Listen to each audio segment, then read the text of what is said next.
there's a chance that this episode has been one of the most competitive yet. And at the same time, there was one that kind of blew it out of the water with the votes. That's right, welcome back to Roast Your Kit on The.Gear.Locker. This is the series where you send in your kits to the community, they vote on them, I rate them, and we all have a good time enjoying the work that you guys put into it. Stay tuned to hear how you can get yours in the next episode, as well as some details, because we've got a special one for, what episode number is it? Okay, this is 14. So stay tuned to find out how you can get yours in episode 15. Regardless, let's jump right in. Now, we're gonna do some things a little bit differently around here. Because the first place spot blew all of the others out of the water, I think it's worthwhile talking about first, and then we'll get to what I think is one of the most unique kits I've seen out in the field, and I'll save that one for the other first place winning. Now, with a record number of votes, 88 to be precise, Miller Gear sends in his 1968 MACV-SOG loadout. And this has been seen all over social media. He's very obviously pretty proud of it, so he sends it out and I see it pop up in tons of different spots. And he did great work on it. So let's talk through some of the cool stuff he's got here. Some of the stuff he's wearing includes sterilized jungle fatigues, CISO NVA boots and USGI leggings, and a Seiko 5 watch. I'm actually wearing mine right now. He's rocking a Type 56 Chicom chest rig and a bunch of M56 gear. Now, I do personally think that the Chicom chest rig is overplayed. It's kind of cool and unique to see it with the MACV-SOG kit, so everybody does it, and you kind of question whether it's cool and unique anymore. That's just a personal flavor though. He's rocking a ton of the canteen pouches, strobe pouches, compass pouches, a USAF survival knife, a CISO machete, carabiners, a CISO rucksack, a ton of MACV-SOG accessories, which again he details in all the posts that he makes about it. But his ordnance is actually kind of impressive for his impression. You see, MACV-SOG guys carried a ton of ordnance. All types of grenades, claymores, smoke, signal flares, and he's got a ton of them. The pocket filler and the stuff like that, you don't see often done in a lot of the generic MACV-SOG airsoft impressions. So this one clearly focuses on those details, which I definitely appreciate. But the cool stuff is some of the guns that he has. He's rocking an M3A1 replica grease gun with the OSS suppressor, and that is just wicked cool. It definitely takes a little bit of work to get that kind of build, and it is a unique weapon that MACV-SOG used. He's also got the XM177E1, and in some photos you'll see him rocking the RPD. And without a doubt, this is a beautiful MACV-SOG loadout. It takes so many details from so many different kits and puts them into one cohesive style, and I absolutely appreciate it. Again, I think the Chicom chest rig is a little bit overplayed, in my opinion, so this one's gonna get a 9 out of 10 for me. So thanks for sending it in, Miller Gear. Cool to see you there. Now let's kick it all the way back to the one that snuck into the 10th place spot. And this one with 24 votes comes from Crispy. Crispy sends in a heavy work in progress Ranger-ish kit. And I think you're just kind of saying those things like work in progress and ish because you don't want all the weirdos to come at you. And I can totally understand that, but I think you put together something that's pretty cool. You've got, of course, the Cry Precision JPC with an Onward Research Assaulters placard, Faro Concepts GP, Spirit System stuff, and of course some other Gucci Gear accessories. Your belt setup is a Faro Concepts Bison belt with STAC, Blue Force gear, Direct Action gear, Safari Land, and other high-end gear that you'll see on the market. It definitely screams Ranger vibes, even if it's not an impression. I don't know Ranger stuff that well, so maybe they can comment how close this is, but it looks pretty decent. And your helmet reminds me again of the classic modern high-speed dude operator look, with it being an FMA Fast SF helmet, some Repro Peltor Comtacs, some patches, and then you have those nods up front. I'm not sure if those are legit. You definitely spend some good money on the kit, but I don't know. If they are, cool, bonus points. Your replica is custom built, and again, you have some cool accessories on there, although I'm not necessarily a fan of that stock. It is one of the Magpul ones, but it looks to be, I don't know if it's a newer gen, I don't know Magpul stuff that well, but I'm not sure if your build matches the aesthetic. I think with Ranger stuff, I'm used to seeing the URGIs, so to see an all-black build that, again, is custom and unique to you, definitely throws it off for me, but as you said, this is just a Ranger style kit, which I appreciate. Are wearing one of the Ranger Battalion patches on the front though, so maybe I'm a little bit confused. The only thing I'm not sure on is what clothing are you wearing? But Crispy, I'm gonna give you a solid 7.5 out of 10.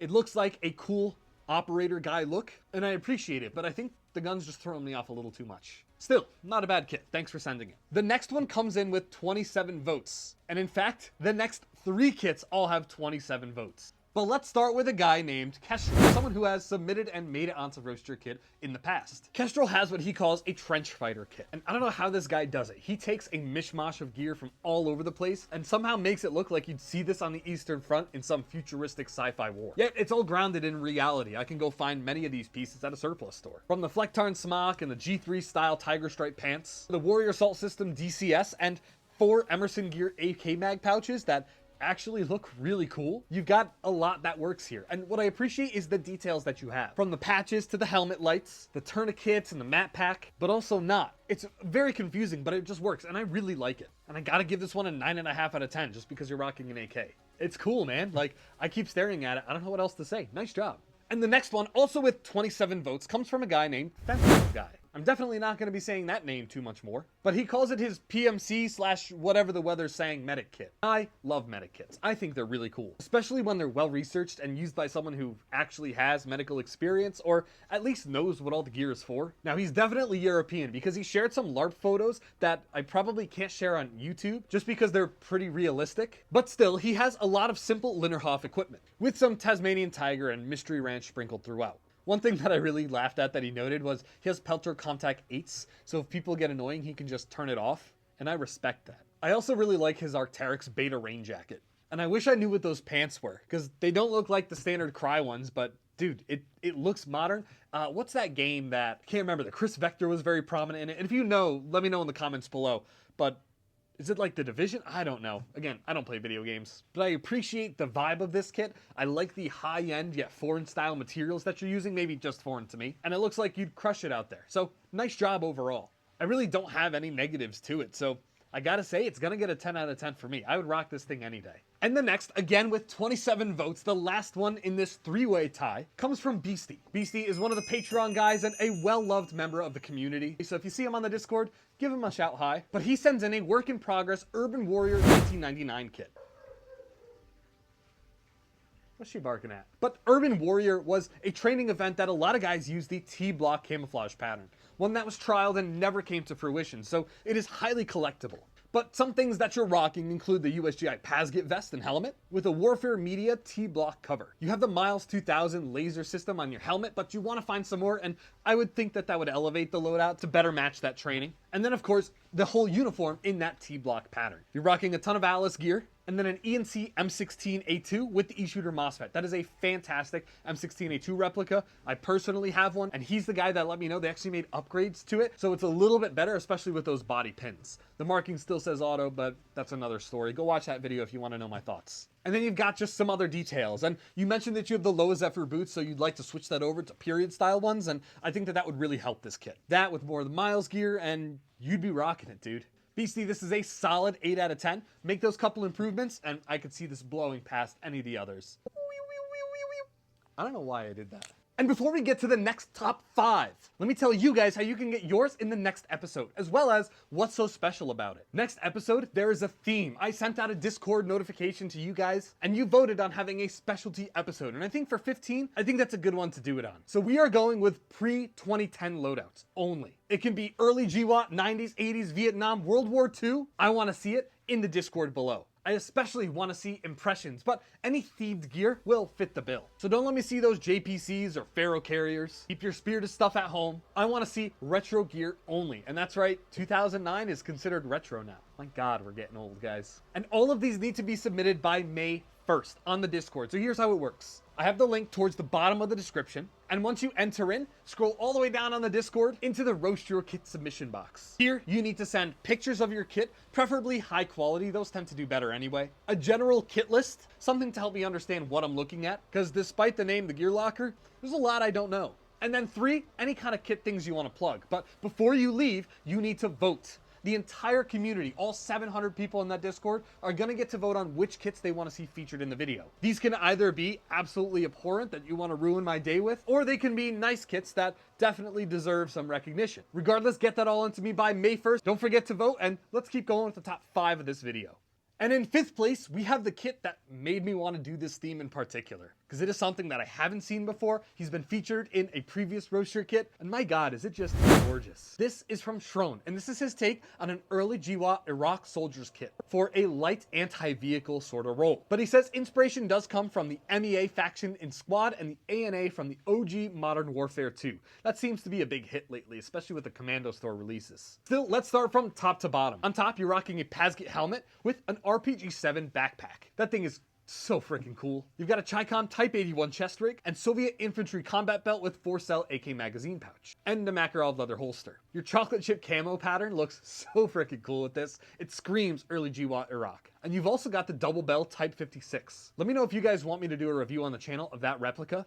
It looks pretty cool. I can't tell whether it's going to be great or just okay. So let me know. And then you have an unknown brand tag-in compatible RPG-7. This thing's got a rock, and I would love to play alongside this, or even play in it. This is just a beautiful kit. Sharon had 25 votes, and I think just your photography and the clarity of everything you have, it all looks so well put together, but like a model. You just do it really well, man. I gotta give you huge props for that, and congrats on making it to the top 5, I think again. And the next is a really, really cool impression kit. Coming in with 32 votes from Dino Crasher is a Jag Commando kit. It's the Austrian dudes. The star of the show is without a doubt your AUG. You have an AUG A3 with a 16-inch barrel, the Vario Ray, the Aimpoint T2, a Steyr brass deflector, Schlammkreide camo, beautiful, and a black Trident sling and sling keeper. Your helmet is an Ops Core Fast SF with a Hellstar strobe, Peltor Contact 3s, and a Shaw Concepts brain pouch. Lots of modernized equipment, which of course fits for any modern SF dude. Your vest is a Cry Precision JPC 2.0 with some black Trident stuff, AVS, Cry radio pouch. But again, the black Trident stuff, I've never heard of that brand. Is it an Austrian brand, or is it something that's general that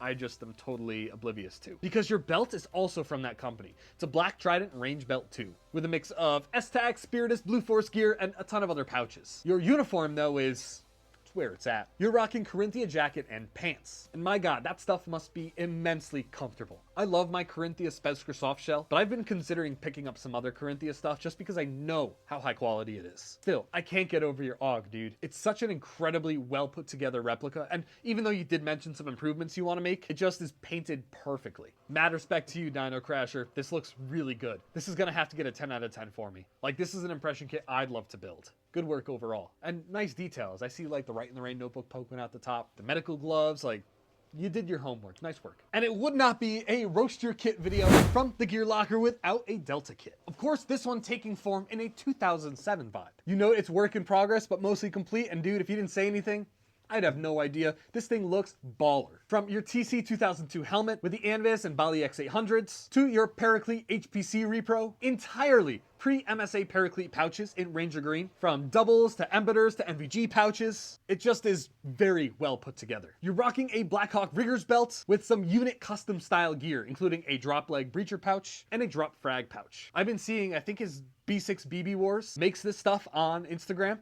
Stellar dude. He's actually won Roast Your Kit in the past, and I love seeing the gear he makes, so shout out to him too. Your replica is a VFC HK416D with KAC sights, a crane stock, an ergo grip, an LA5 and Choco chip. Don't really know what that means, but I'll look it up after. EOTech, a VTAC sling, and a VFC NT4 style airsoft replica suppressor. I love the UCP uniform. In fact, I didn't really know Delta used that too much, so that's cool to see. And of course, I forgot to mention it until the end. This comes from Earthworm Jim 69, and this thing is stellar. This is another 10 out of 10 kit for me. I almost feel like this is one of the next evolutions of things I want to build out for loadouts. Good job, Earthworm Jim. The next loadout comes from Viridis, and this is his modern Dutch 11 LMB, the 11 Luchtmobiel kit. I think I pronounced that right. My Dutch lineage would be very disappointed if I didn't. But not only do you give me a kit list, but you also talk about some cool history, which we'll get to. But to get through all of the issued gear you have a Galvion Docs Viper helmet with an NFP tan cover, Contact 6s, a balaclava, which, respect, an issued Corinthia jacket or Cry G3 top and multicam, depending on what you want to wear, an NFP multi-tone A-type carrier with issued pouches, NFP shooter's belt, Cry G3 pants,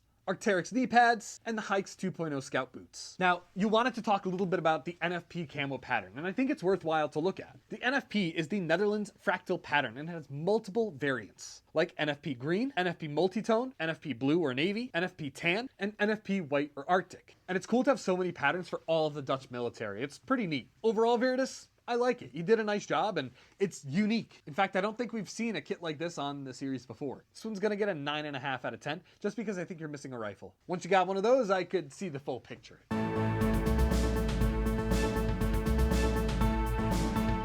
We interrupt this episode of Roast Your Kit to bring you 2 honorable mentions. That's right, I almost did the honorable mentions dirty by not even mentioning them. It's a good thing I realized as I was editing. The first comes from Captain Spears is Alive in Palestine. Weird name, but it works, and his is a Delta Protection Detail style kit. I love the vest, love the vibe, but most importantly, love that CGS 723. Check it out, I've got an affiliate link below if you're interested in picking one up for yourself. And then we have a Vietnam War USMC kit from Punisher. He submitted and made it onto the series before, but this Marine Corps kit is a little bit different and well deserving of a look. Nice job, you two, and back to the regularly scheduled programming.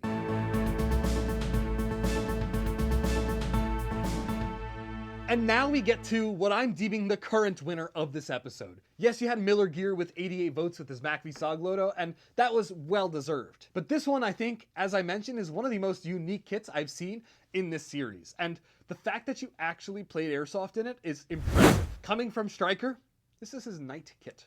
And you said something that I'm gonna hold you to, man, so don't chicken out. If this ends up on the video, I'll make an actually accurate night kit. I know we've had some medieval LARPers in the comments and in certain sections before. I think there's even one of my Patreon guys that does it. So you guys, get at him in the comments below. Tell him how to build it. But you have an old armor set worn over AOR2 G3s, but you're rocking a SOCOM Gear M200 Intervention and a Knights Armament PDW gas blowback, which, fitting choices. It's like your lance and your sword. And my god, this thing is just wild. I think the shag cape makes it so freaking cool, man. I am amazed that you actually played Airsoft in this.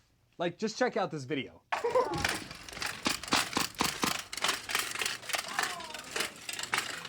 There's absolutely zero sneaking around for you, and I cannot wait to see updated videos of this kind of loadout on your channel, the Stryker Airsoft. Dude, wicked cool. Just such a worthy winner for something that's so outlandish. But with that being said, thank you guys so much for checking out episode 14. Get yours in episode 15 by submitting in the Discord by May 1st. This is the Gear Locker. See you guys there.